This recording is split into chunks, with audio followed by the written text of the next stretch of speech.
Hello, this is the RPG Crawler, and welcome to another Indie Game Friday, the series where I take a look at independent role-playing games.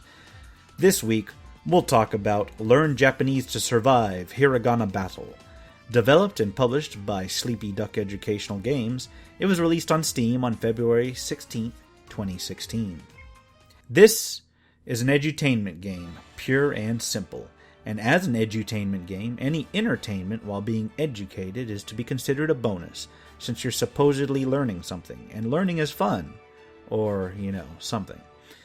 Does this game hold up to the bare minimum entertainment value expected for a $6.99 purchase? Let's see. The basic premise of the game is that some sorcerer from a foreign land has invaded a peaceful kingdom, and summoned strange Hiragana warriors which can only be defeated by guessing what they are. Which is letters. And as such, our heroes start each chapter with a series of lessons telling them which Hiragana characters they'll need to learn for the next section.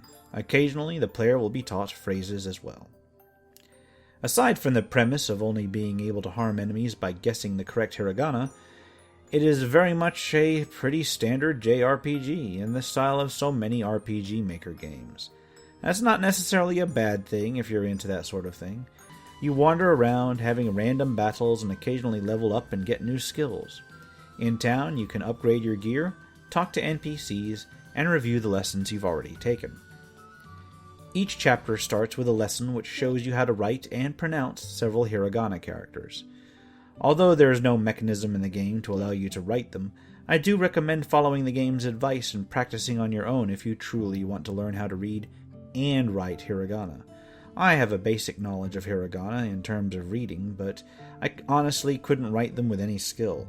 The lessons are well presented and follow logical groups and can be reviewed and repeated later on. During combat, you are faced with enemies that are basically Hiragana characters. Your characters can use certain skills or execute an attack under the answer command, which inflicts damage based on the character's current weapon, but only if you match the correct pronunciation of the Hiragana to the correct character on the screen. Dealing with bosses is done in much the same manner. There's not really much to say about the game beyond that. Much like Secret of QWERTY, it's just a JRPG with a unique method of executing attacks. The repetition of doing so will eventually drill the meanings of each character into the players over time. It's not a bad technique, to be sure, and to be honest, the game itself is just cute enough for what it's trying to do. Is it entertaining? Well, yes, barely. Is it effective? As far as I can see, sure. I'd say that it meets the bare minimum that such a title needs to meet, and at $6.99 it's not going to break the bank.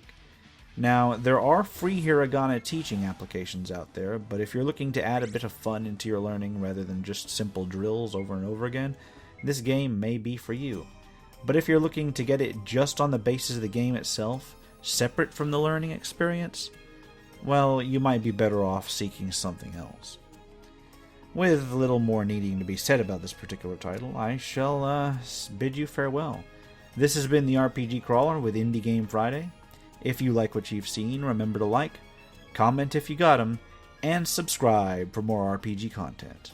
Until next time, take care and goodbye.